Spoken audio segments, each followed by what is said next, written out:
What's up, everybody?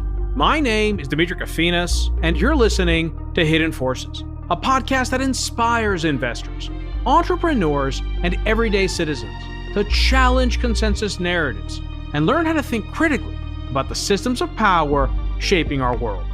My guest in this episode of Hidden Forces is Paul Kingsnorth, a novelist, essayist, and former environmental activist who first came on many people's radars during the COVID-19 pandemic with the publication of his viral three-part series, The Vaccine Moment, and whose current work explores the intersection of technology, culture, and the divine.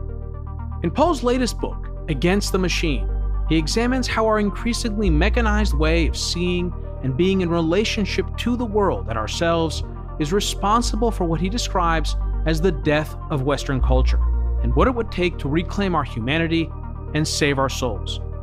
Paul and I spend the first hour of our conversation tracing his journey from direct action environmentalism through Buddhism and paganism to his eventual baptism into Orthodox Christianity, and how that quest informs his critique of what he describes as the machine.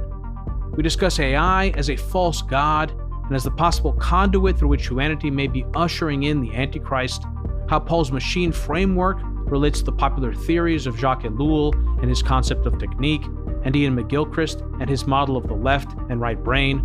We also explore why this moment in history feels apocalyptic in the literal sense of that term, that something is being unveiled, or perhaps more accurately, that something is being born through the wires and towers of the web, through the electrical pulses and touchscreens of our connected devices. The conflict and strife we're experiencing, the culture wars, the political infighting, are its birth pangs. The internet, its nervous system. Its body forms in the cobalt and silicon, while its mind is being built by the steady, 24-hour pouring forth of your mind and mine, and your children's minds, and your countrymen's. As Paul so evocatively writes, through our efforts and our absent-minded passions, something is crawling towards the throne.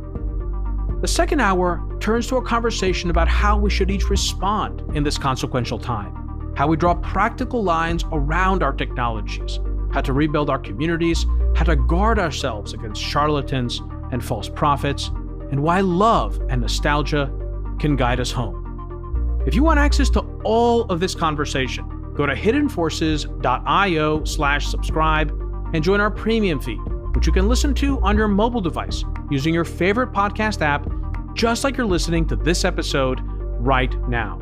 If you want to join in on the conversation and become a member of the Hidden Forces Genius community, which includes Q&A calls with guests, discounted access to third-party research and analysis, and in-person events like our intimate dinners and weekend retreats, you can also do that on our subscriber page. And if you still have questions, feel free to send an email to info@hiddenforces.io, and I or someone from our team will get right back to you. And with that, please enjoy this incredibly important and deeply meaningful conversation with my guest, Paul Kingsnorth. Paul Kingsnorth, welcome to Hidden Forces. Thanks very much. Nice to be here. I'm super excited to have you on, Paul. People who may not be immediately familiar with your name may know you from having read The Vaccine Moment, which was a three-part series. They may have read only one of the parts during the pandemic, but that's how you first came on my radar. Before we start, I'd love to learn a little bit more about you. How did a nice environmentalist like you get mixed up with Orthodox Christianity? Yeah, it's an interesting career path, isn't it? Well, it's a long story, but we've got a couple of hours. So I suppose the answer to that question is that what I've been doing for a long time, and this is really something that threads through all of my writing and all of my books, which maybe we'll talk about later, is a quest for meaning, which is also a spiritual quest. And even though when I was a younger man, I wouldn't have framed it in those terms, I think that I have, since I was young, been on this kind of strange search for meaning. So you said I was an environmentalist. So the way that panned out was that as a young man, I just grew up in an ordinary English suburb, and my dad used to take me on long walks across the mountains, long camping trips for weeks at a time. And the contrast between the kind of suburban upbringing I had and the experiences I had in nature, I suppose, was very profound for me. And something was going on there which was not really reachable by the rational mind. And probably a lot of people will experience this and would know what I'm talking about. The experiences you may have on a mountain at sunset or in a forest or anywhere that's kind of profoundly wild and different are experiences that you can't necessarily rationalize. And I had this profound love of nature that came from that, which I couldn't really quite explain. And that led me, when I was at university in the early 90s, into environmental activism. I mean, literally locking myself onto things to stop bulldozers destroying forests so that they could build roads, real direct action stuff. And for a long, long time, I considered myself to be an environmental activist, somebody who wanted to use politics and activism to protect the natural world. And at the same time, I was digging into the big question of why do we seem to be destroying so much of our natural heritage? What's the hidden force, if you like, behind that? Is it economic? Is it spiritual? Is it political? What's going on? What can we do? And the older I got, the more I realized that that was actually a question that was much deeper than just a question of what economic system we were running or what politics we had or whether left-wing or right-wing people had the right ideas. It was a question of relationship, really. It's a question of what our relationship is to the rest of nature, whether that might be broken. And there's the bigger question of what actually is the meaning of any of this. Where does it come from? What is nature? What is a human? And I suppose when I was in my 40s, I started digging into so-called spirituality in a serious way. I went on a Buddhist retreat for my 40th birthday. I ended up as a kind of practicing Zen Buddhist for 6 years or so. But something was missing from that, and I didn't know what it was. The search led me through mythology, through kind of paganism, through Wicca in the end, and then eventually through a series of experiences which I didn't expect at all, which were really experiences of Christ, actually. I ended up becoming a Christian, which was the last thing I expected or wanted.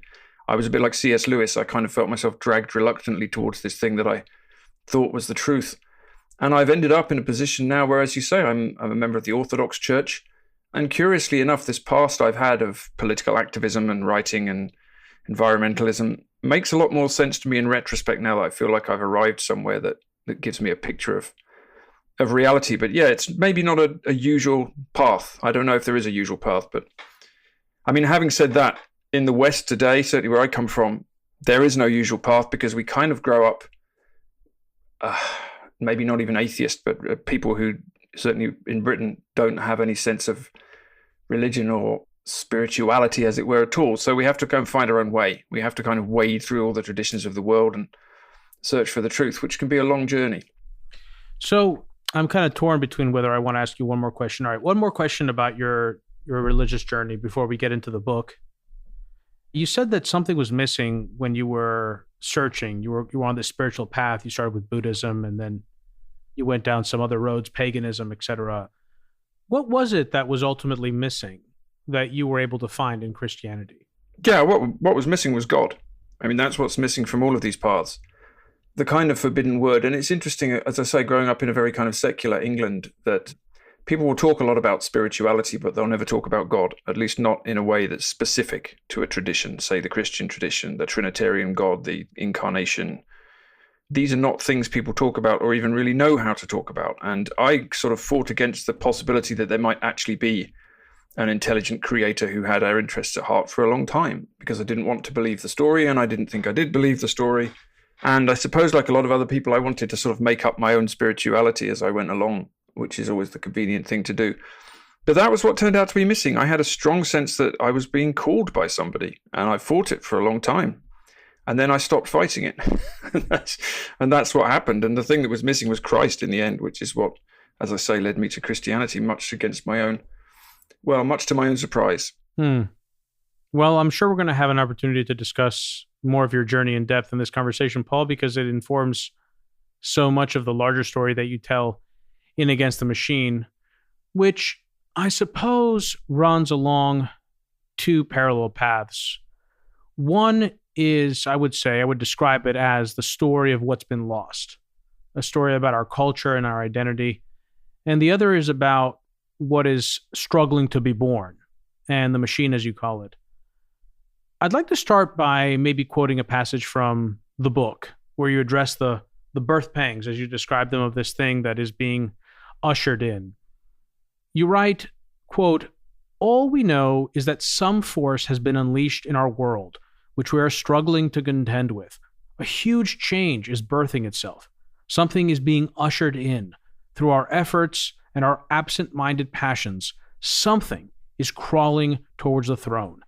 The ruction that is shaping and reshaping everything now, the earthquake born through the wires and towers of the web, through the electric pulses and touchscreens on the headsets, these are the birth pangs. The internet is its nervous system. Its body is coalescing in the cobalt and the silicon and in the great glass towers of the creeping yellow cities. Its mind is being built through the steady, 24-hour pouring forth of your mind and mine and your children's minds and your countrymen's. Nobody has to consent. Nobody has to even know. It happens anyway. The great mind is being built. The world is being prepared. That is quite a passage, and I must say the vision of something crawling towards the throne is quite evocative, Paul. What is it that you think, or that you argue we're being prepared for here? What is being birthed, in your view? Well, the simplest answer to that is that what I'm describing there is what people are calling AI, and particularly this quest for a superintelligence, which is going on now very openly. And if you listen to the people who are either warning against that quest from a position of expertise, or indeed who are involved in putting it together, and interestingly, those are often the same people these days. The people creating AIs are often the ones warning us against what it could do. You will hear a couple of different claims. You'll hear, firstly, the claim that within 5 to 10 years maximum, the entirety of the world is going to be transformed by the creation of a superhuman intelligence of some kind. And this is what has been openly worked towards since at least the 1950s. And the second claim is that once that happens, the potential for disaster is very high indeed. There's a good deal of research and writing in the book in Against the Machine about these people in Silicon Valley and the people in the generative AI world especially, and what they're actually doing and what they think they're doing. And if you listen to what they say about it, they're often very open about the fact that they consider it to be a spiritual project. They talk about ushering something in. They talk about making God and building God. They talk about uploading minds into cloud files so that we can live forever. There's a actually curiously Christian-inflected story about creating a paradise and building God. Most famously, maybe Ray Kurzweil, who's the head of engineering at Google, who's the great prophet of the singularity. He was asked if he thought God existed, and his answer was not yet. So what's going on here is very open, very conscious project to build something that is greater than our intelligence, which will, in many cases, supplant us. And many of these people think it's inevitable that it will. This is the next stage of evolution. So that's what's going on. I think that a lot of these people don't really know what they're doing. And it feels to me like there's a kind of spiritual darkness at the heart of this. There's a lot of people out there talking about ushering things in, and they don't know what they're ushering in.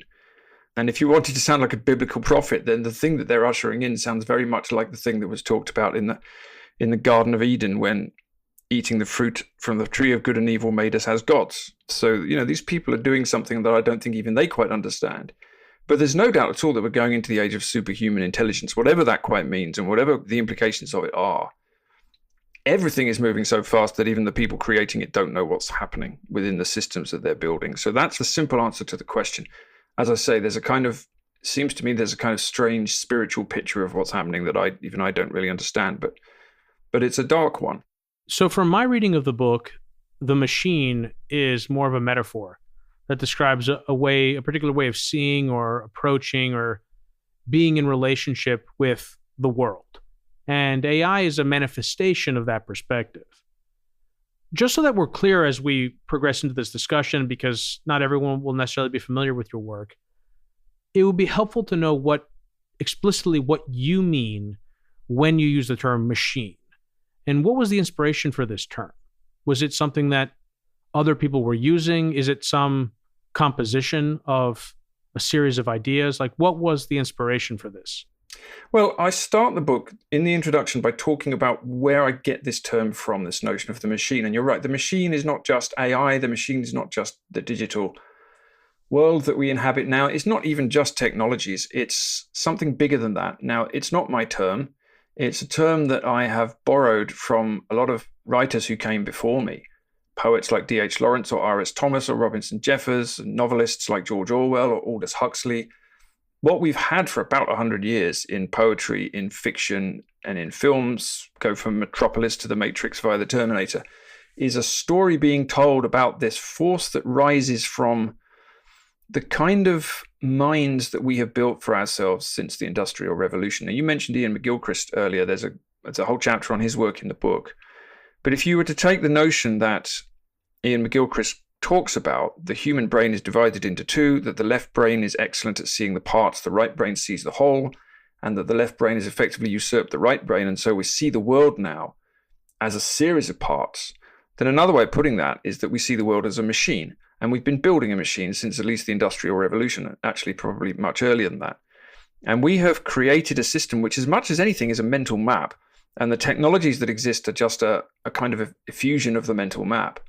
We have created a world in which we don't see, when we look out of the window and we look into the natural world, we don't see an organism, we see a mechanism. We see a world which is a series of parts which we can take apart and redesign and put back together for our own pleasure or our own profit or our own progress. And that's how you get to the idea that the fundamental goal of human progress is to build a giant godlike intelligence that will enable you to live forever. It's a refusal to live in the world and a desire instead to create a new world. So the machine, as much as anything, it certainly is the sum of its parts. It certainly is all the technologies that we built around us, this very technologized, very mechanized, very digitized world that we all have to inhabit now. But as much as anything, it's a way of seeing. It's a way of seeing which views the world as a collection of parts that humans can take apart and put back together in whatever order they like.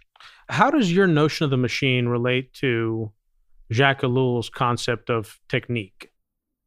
Yes, there's a fair bit about Ellul in the book as well. I would say that what Ellul calls technique is the mindset that maybe it's a way of saying a similar thing. Technique is a way of seeing. Technique is a way of relating to objects, a way of relating to the world, which again ends up creating what Ellul sees as an inhuman society. So it may be that the machine is the ultimate manifestation of technique as a way of seeing. That might be a good way of putting it.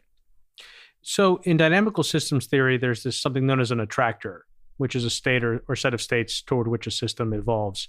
Is there some sense in which the machine can also be thought of in these terms, that it's always there? It's almost like a fixed point in space that we are attracted towards and that people and societies tend to move towards over time? It's an interesting question. And the really interesting question is how far back this goes. One of the writers I talk about in the book is Lewis Mumford, who wrote a 2-volume book in the late 60s called The Myth of the Machine. And Mumford traces this right back at least to ancient Egypt. He sees the pyramids as the first manifestation of a machine society. He sees ancient Egypt as what he calls a machine made of human parts, the parts in that time being slaves. And we don't need slaves anymore, at least not slaves in the countries we live in. The slaves are nicely hidden away in Africa or Asia, but we also have digital slaves to do the work for us. But the mentality is the same. So I think it's quite an interesting question. You could almost see the machine as something that we're always periodically attracted to, that some cultures will manifest more than others. There's something in at least some human societies that wants to push on, wants to progress towards, that ends up manifesting again and again and again in this kind of giant, very inhuman, technocratic society. And the technologies may differ, but the mindset's very similar. So let me try to play with this framing. One of the things I really like about how Iain McGilchrist talks about this is he says that the left brain is focused on apprehending, whereas the right brain is focused on comprehending. And when I think about your work around the machine and also what McGilchrist talks about, it feels like one of the ways in which this manifests is that we create superstructures and schemas and maps in our heads to navigate the world and to exercise power in the world. And the conversion of the world into an increasingly machine-like world, it seems to me, follows from taking those templates and those schemas and applying them more and more to that world. In other words, it seems like we increasingly, in doing so, we lose the ability to see the world for what it is. And rather than see the tree, the actual thing in the world with its leaves and the wind moving the branches, we just see the schema of the tree.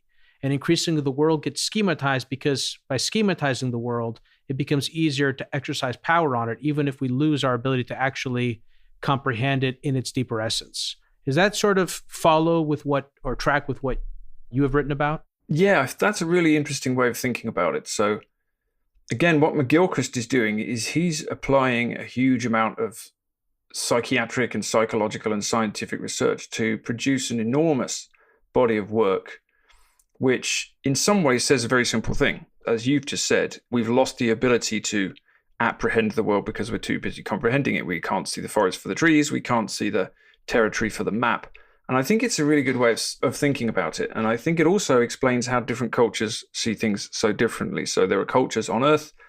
I suppose an obvious example would be the cultures of Aboriginal Australia, who have, at least historically before the arrival of Europeans, have had no interest particularly in comprehending the world in the kind of terms that Europeans would appreciate, but are extremely good at apprehending it almost to the opposite extreme to the one that we have gone to. And what we've done, again, you can choose your time frame, but we've certainly done it very, very fast since the Enlightenment, the scientific revolution, the Industrial Revolution, is we've gone very, very fast into a scientific project, and this is really the aim of science, of being able to measure the world, being able to map and measure absolutely everything and turn everything into, as you say, a kind of a concept. And it's interesting to talk about a tree, for example. Even the word tree immediately makes you conceptualize something rather than see it. I wrote a whole book years ago called Savage Gods, which was a kind of writer's interrogation of writing. And I wondered aloud in that book whether writing is something that gets you to the heart of things or whether it can also disguise them. Because, of course, writing is almost the original technology of being able to distance yourself from the world. Once you can describe something in words and put it down on paper and have other people read it, people are reading your concepts rather than experiencing the world. And we've gone so far down that path now that not only can we look at a tree and see the concept of a tree rather than the being that's there, but over the last 10 or 20 years, we've gone into this digital universe where we can all create fictional representations of trees. And over the last couple of years, we've now been able to get AIs to do it for us. We have no idea if we're even looking at a real picture of a tree, let alone, so we're going further and further and further down this rabbit hole, which takes us away from experiential reality and towards a kind of abstraction. And the more abstraction we have, the more easy it is for us to live inside this machine, and the harder it is for us to step outside it. And now that we spend most of our times on screens, looking at other people on screens, like I'm looking at you now, we're being withdrawn more and more and more from just ordinary human relations and ordinary relations with nature. And it's not as if you need a giant plan or a conspiracy to do that. It's like boiling a frog. And the frog's boiling very fast now. And as you say, it's very difficult for us to actually apprehend reality. It takes an effort now for us to see the world in the way that maybe our ancestors would have seen it very easily on a daily basis. So I want to take another quote from the book, Paul. And like I said, I'm going to do this a few times. This is also a rather long passage. You write, "I don't think it's an exaggeration to say that the times we are living in would be regarded by many of our ancestors as apocalyptic. The degree of control and monitoring which we endure in developed societies, which has been accelerating for decades and which has reached warp speed in the 2020s, is creating a kind of digital holding camp, which we all find ourselves trapped in. The rising paranoia that extends now across the political spectrum through the Western world, the anger and confusion, the sense of broken promises and established systems gumming up, all of this, I think, can be traced to the rise and consolidation of the machine, this great matrix which strips from us our understanding of what a human life is and makes us instead lonely cogs in its drive for self-creation." Can you elaborate a bit further on this passage, Paul? Specifically, what do you mean by this current time being apocalyptic? What is being revealed? And how is the machine responsible? Well, firstly, just to build on what I said just now, I suppose, the COVID pandemic, which you started off by talking about, whatever you think of vaccines or viruses or whatever, has radically accelerated our immersion in the digital world. I don't think anyone had even heard of a Zoom call before 2020. I haven't. I certainly hadn't. And most of the world is now spending a good deal of its time on them. We have been rushed very, very fast, even just over the last decade, into a world in which it's virtually impossible to live without a smartphone. It's virtually impossible to live without being online a good amount of the time. And that was not the case, as I say, even a decade ago. So society becomes digitized. And of course, the more digitized society becomes, the more everybody is connected to everybody else, the easier it is to monitor and control and manipulate situations and manipulate cultures.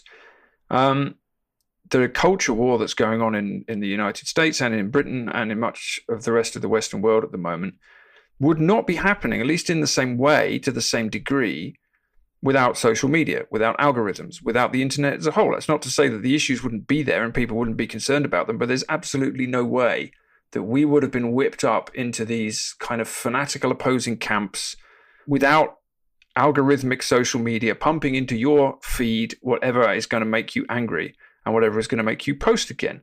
And that, again, has accelerated very, very fast just over the last 5 years. There are so many grown adults out there acting like angry 15-year-olds on the internet because they've allowed themselves to be manipulated by these algorithms. We have seen this huge division of society. We have seen a kind of social breakdown because culture and politics can't keep up with what's going on. And we have seen, as I said, a world in which it's almost impossible for us to exist without the internet now, even if we want to. And that's completely unprecedented. We've never had a situation like that. So when I say it's apocalyptic, I mean that in the literal sense of the word, because the literal sense of the word apocalypse is revelation. In other words, something is unveiled. We tend to talk about apocalypse as a collapse or a disaster, and it might be that. But an apocalypse is a revelation. It's when you unveil something. It's when you remove the sheet and look at what's below it. So we're seeing unveiled something about machine society, something about technology, something about what we've allowed the digital world to do to us, and particularly how we have been very, very easily and very quickly enslaved by it. I mean, we're living in a world now that Aldous Huxley, the author of Brave New World, would not have been remotely surprised about, because it's a world he predicted quite effectively. And so did many other of those 20th century science fiction writers. But we've allowed ourselves to be coerced and corralled and manipulated, and we're now kind of trapped literally in a web or a net, and we don't really know how to get out of it again. But we're certainly from a Christian perspective, we're allowing our passions to be inflamed to such a degree that we're lashing out at whoever we can see the enemy is. And I think if there's an enemy, the enemy is the machine, because it's this giant digital network that we're all caught in that's making us behave like this. Yeah, I mean, the use of the word paranoia, anger, confusion, broken promises, established systems gumming up, this overbearing bureaucracy. I mean, all this resonates and can certainly resonate with many of our listeners. And I think this is what so many people are reacting to in the US today. And I think there's also a sense of surreality that you've picked up on and written about that I think we also see all around us. And I want to quote a passage from your book where you give voice to this. You write, quote, "All across the culture now, there is an inverse relationship between reality and its perception, between nature and simulation, between map and territory. As a result, it increasingly feels like nothing is true and nothing is real. And yet we can't quite see what is actually wrong." This feels so true to me. And I'm curious to ask you, first of all, why? Why do you think it's so hard for people to understand what's wrong? What is it about this technology or this technological moment and how it affects our minds that is so different from the core technologies of the Industrial Revolution, where, yes, people had to contend with drastic changes in how they perceive time and space with the introduction of the locomotive and telegraphy and the ability to illuminate spaces at all hours of the day. But I'm not aware of people losing their minds on this scale, which is what it feels like is happening today. And I'm curious to ask you, how do you make sense of this? How do you understand the seeming discrepancy at scale from previous technological revolutions to what we're experiencing today? Yeah, really interesting question. I mean, the first question you ask is, why can't we understand what's going on? Why can't we, get a grip on it? And I think the answer to that is that everything's just so enormous that it's almost impossible to understand. Because I think the human mind is not actually capable of dealing with the things that it's having thrown at it at the moment. The sheer amount of information, the sheer amount of propaganda, as I say, the manipulative power of the algorithm, of advertising.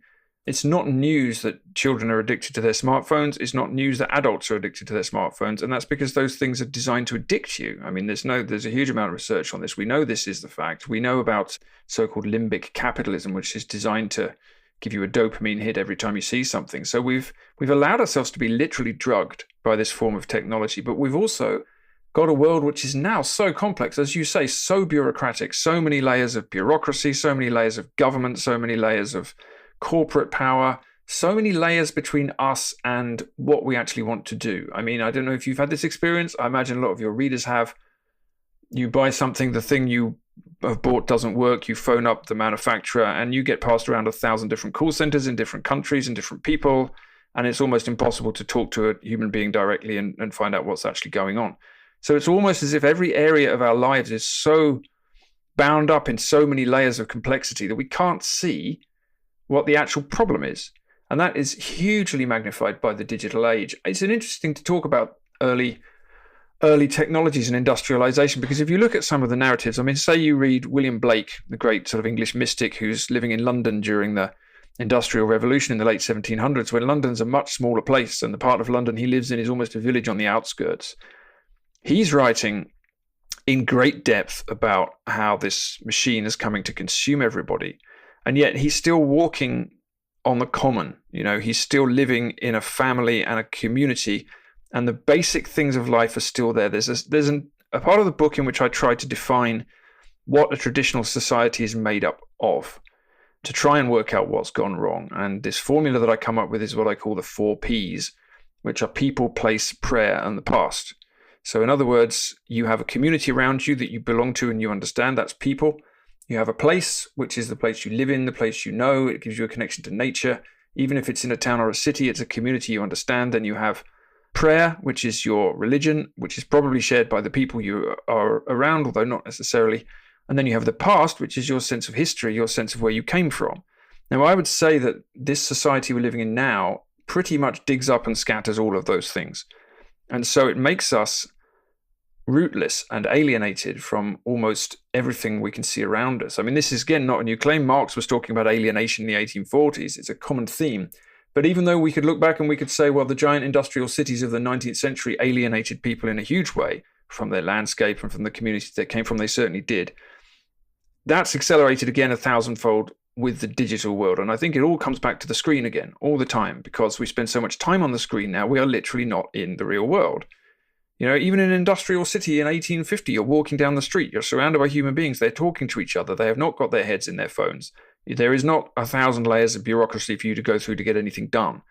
There are not 100 different laws which prevent you from doing this, that, or the other. You're not scared about what you can say. There isn't this kind of insane feeling that a digital algorithm is corralling you into thinking a certain thing and you're not even sure where that came from. You're not obliged to have opinions about something that's going on the other side of the world that you saw on a screen today. I mean, how many horrors do we have projected into our head about what's going on everywhere from Gaza to, you know, you name your horror zone. I'm not trying to downplay those things at all, but we feel completely helpless in the face of them. We don't even really understand them. We're required to have an opinion about them. Everyone's shouting about them. I think it's just kind of mentally overwhelming. And when we're just not equipped as human beings to deal with what's happening. Yeah, that's also a great point, because we have been, I think this was especially true in the pandemic period. We needed to have an opinion. It wasn't okay. It wasn't enough just to not have a view and just sort of observe and try and understand. You had to be on the, quote, right side of history. Even if you didn't really understand what that meant, or even if the thing, and transgenderism is a great example of that, because this came, again, this is something that, you know, I just knew a little bit about from movies like The Crying Game and Boys Don't Cry. I didn't know much about it. What my understanding of transgenderism was that it was something that was a thing that happens to a few people. It's tragic because the people that experience it feel like they're trapped in the wrong body, and all I could feel was sympathy for people like that. But I never had, you know, much stronger view or opinion understanding of it. But suddenly I felt that I had to have a view and I had to be on the right side. And if I wasn't, and we could see this from other examples of people, if you weren't on the right side, you could be attacked by the mob and canceled, lose your job. Yeah. And that's another thing that's unique about the time we live in today. There's a kind of mob justice roaming around. Yeah, precisely. And I've experienced that myself for trying to talk about some of these things. And so have many, many other people who are saying things which 10 or 15 years ago would have been regarded as completely normal, middle of the road.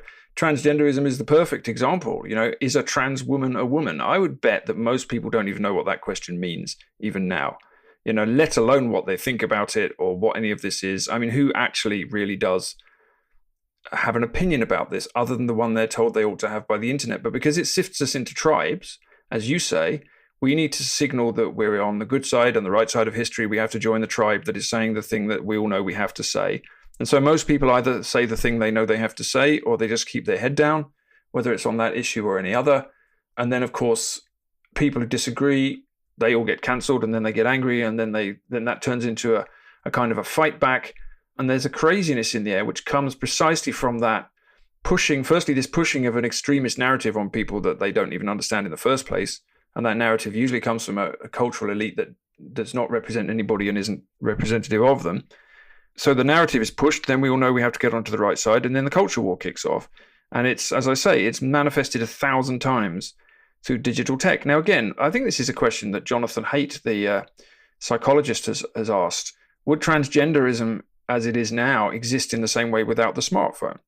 Would this idea that you can identify as something else and then become that thing, which young teenagers, especially teenage girls, are very vulnerable to, would that have gone into anybody's head without them having a phone in their pocket that's pushing all this stuff into their timelines? I very much doubt it. I think that if it wasn't for that, transgenderism would have remained what it was in the way that you're talking about it. It would have remained a thing that happens to a few people. Most of us don't know about it, and we need to treat those people well, but it doesn't really impinge on people's consciousness. It doesn't become this huge divisive political issue that everybody has to have an opinion about.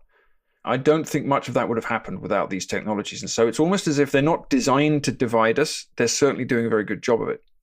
Iain also has this interesting insight about transgenderism where he applies his framework to it, which is that we've always lived in a world where people were fluid in gender and sexuality and all sorts of things. Some men were more or less feminine. Some women were more or less masculine.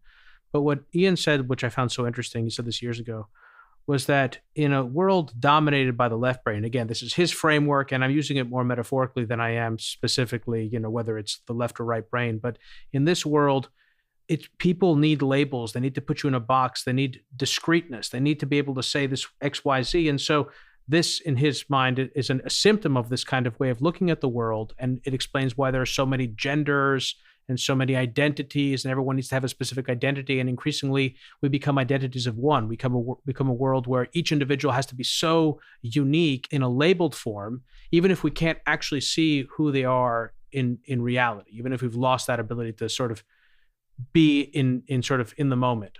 Yeah, and I think in a curious way, society used to be a lot more diverse and a lot more tolerant than it is now, even in the age of diversity and tolerance.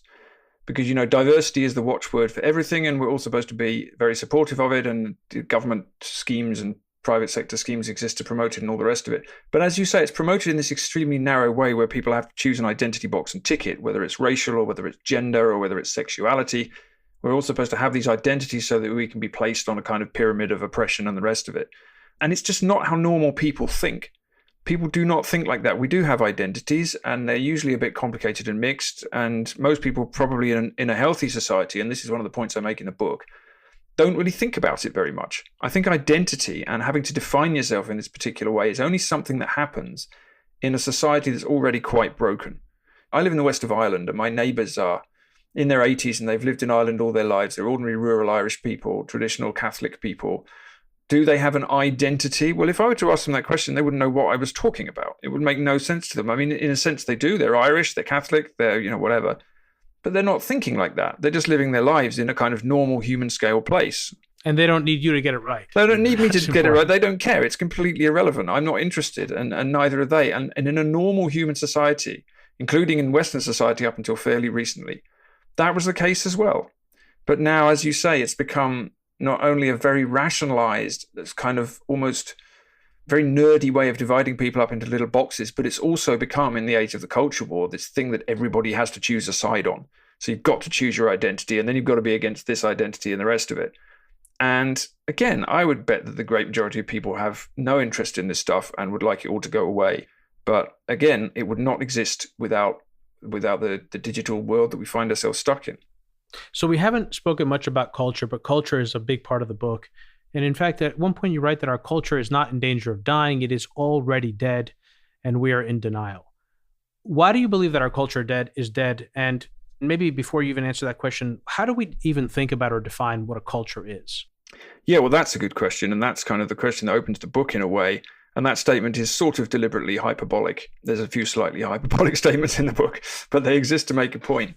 It depends what you mean, doesn't it? So again, if I if I were to talk about my elderly neighbours here in Ireland, everything they've grown up with has completely disappeared, from the Catholic Church to the small community that they lived in around here to the very small scale world in which people weren't even using cars when they were young. So in that sense, culture's radically changed. That always happens. But there's something bigger going on as well, I think.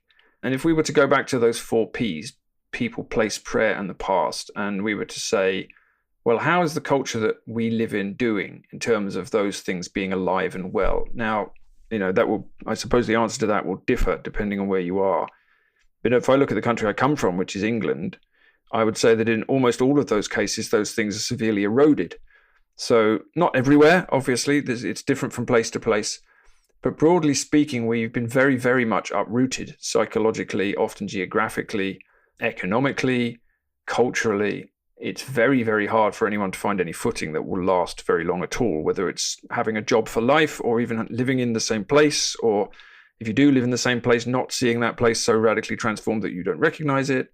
This is kind of the story of modernity. The death of religion is another big one. You may have grown up, like my elderly neighbors, in a country that was very, very Christian, which is now pretty much sort of secular progressive and very much aggressively so. So again, a huge change. And I think that's the measure of it. That's the measure of the culture. If we were to say, that statement you quote there is I think is written in the context of talking about this culture war, because everyone's fighting about the culture, right? So all the progressives on the left want to change the culture because they think it's racist and sexist and colonialist. And lots of conservatives on the right want to defend whatever they think their culture is against the woke left, and they want to go back to whenever they think it was good. But if I look at both sides, I think they're both scrabbling over something that's already gone. Yeah, you describe it in the book as 2 bald men fighting over a comb. Yeah, it pretty much is that. If you want to be a conservative, and I've got a lot of sympathy for people who are conservative, because I would call myself small c conservative in some ways anyway, in instinct anyway. Wanting to conserve the good things about your culture is, that's good. You need to have that to keep your culture alive. But what are you conserving? What is there that already hasn't actually been ripped up? And again, if you're a progressive, what exactly are you progressing towards? What exactly are you fighting? There's no ground on which I think we can stand at the moment where we could look back, say you were on the right.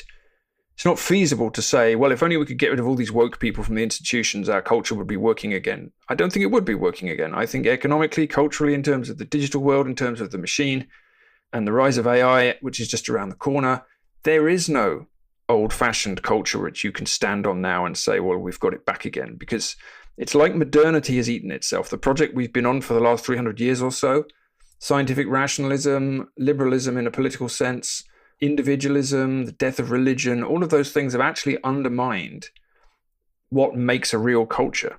That's how it seems to me. And so the culture war, which is very loud and destructive, is almost, it's not exactly a distraction, but it's missing the point. Because, and again, this is another point I try to make in the book, I think you only get a culture war when you don't have a culture. I think if you're in a healthy culture, you don't need to do this. So we're only screaming like this because the culture's already so broken. In my view, you have to go back to the roots and start building something else rather than trying to retain what has already gone. That raises an interesting question, because this isn't the first culture war we've had. So how long has our culture been dead in your view? How long have we been without a culture, or has a different culture replaced it and we're not aware of it? Yeah, sure. In a sense, I suppose you could say that's always happening. The Reformation is a culture war in the 16th century in Europe. It's a huge culture war that changes an enormous number of things. There are culture wars in Victorian England.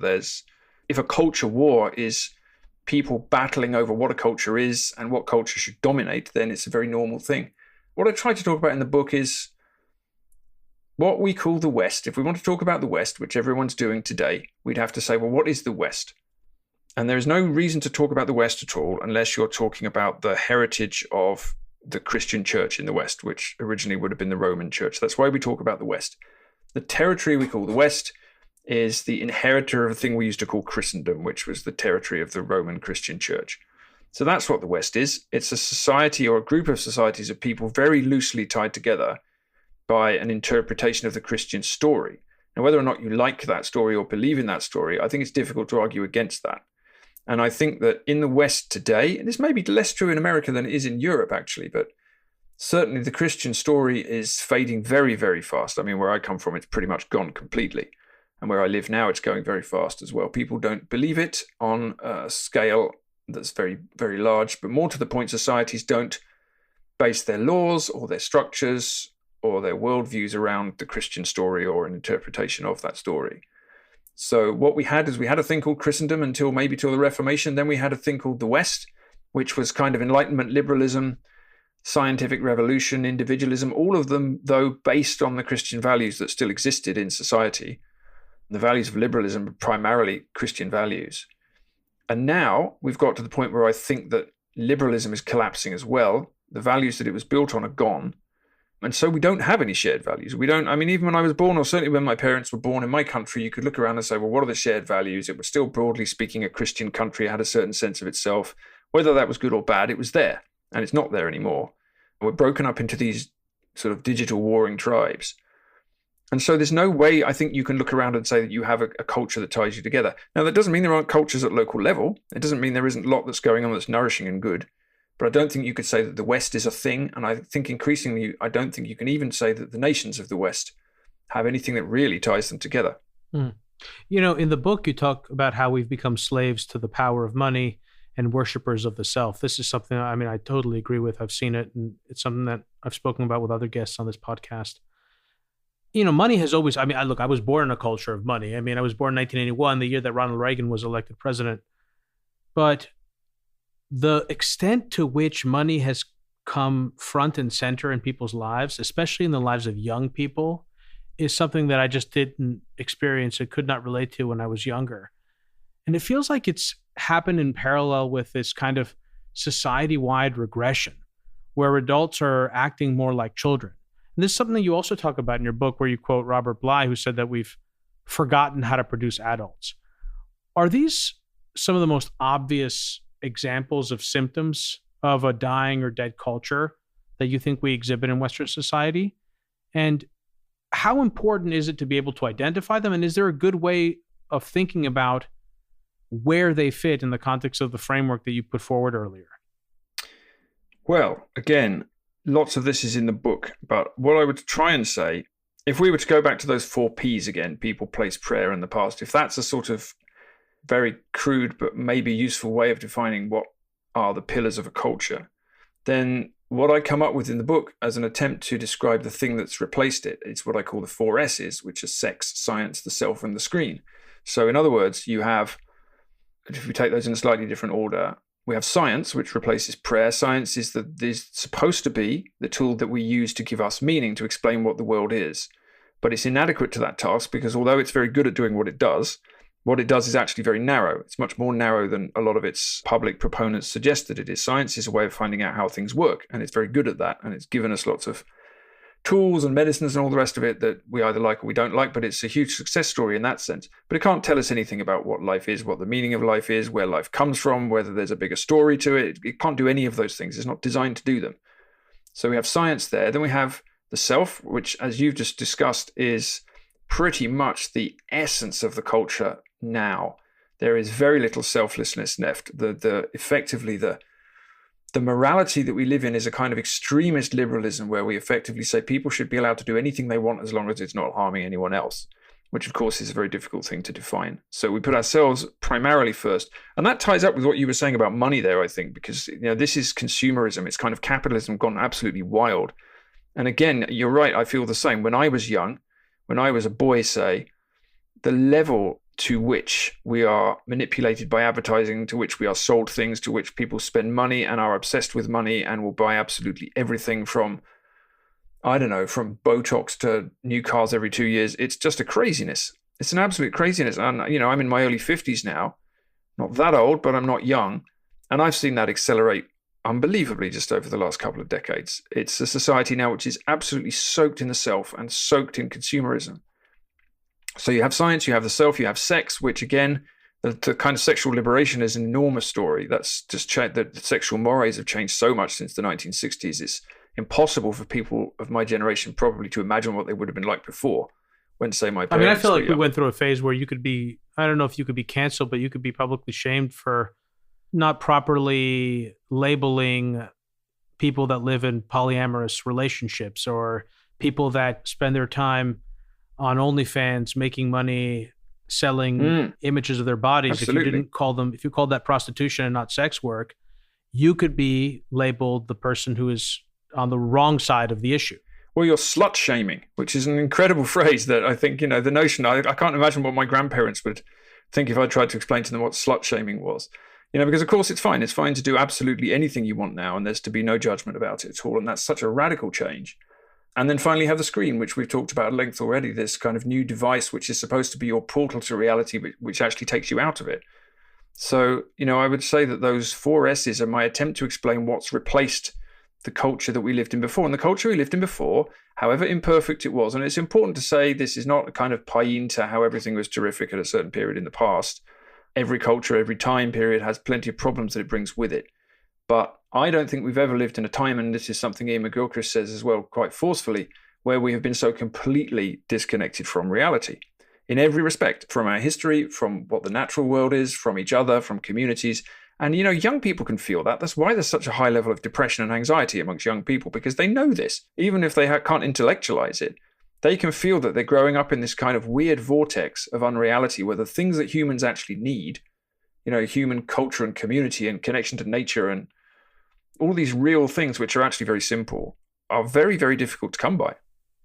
Yeah, I mean, I'm going to move to the second hour, Paul, but I would say I certainly feel that there's been a collapse of, I don't know what the word is. I mean, it's bred nihilism, but there's a collapse in people's sense of meaning. Like, what is the purpose? What is the point? I mean, we've seen this I've talked about it in the form of financial nihilism in financial markets. We've seen it in the way that people conceptualize the role of the United States internationally, where we've broken so many of the rules that we claim to uphold.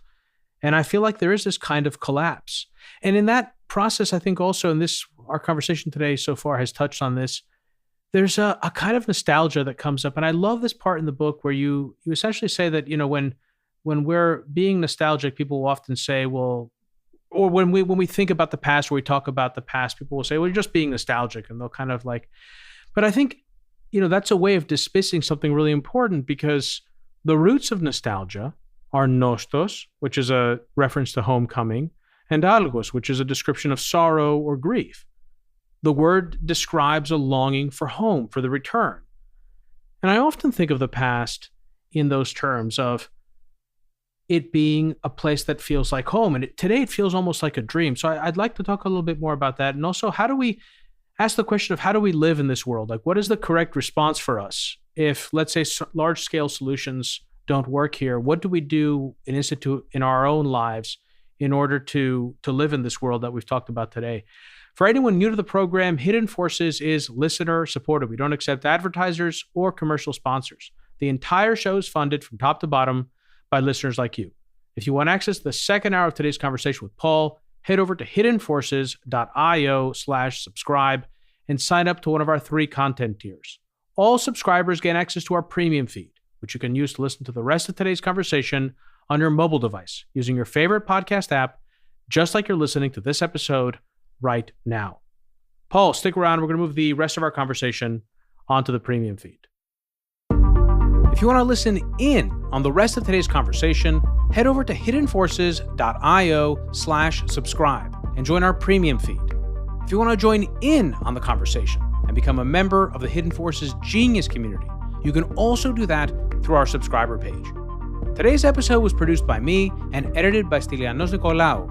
For more episodes, you can check out our website at hiddenforces.io. You can follow me on Twitter at Kofinas, and you can email me at info@hiddenforces.io. As always, thanks for listening. We'll see you next time.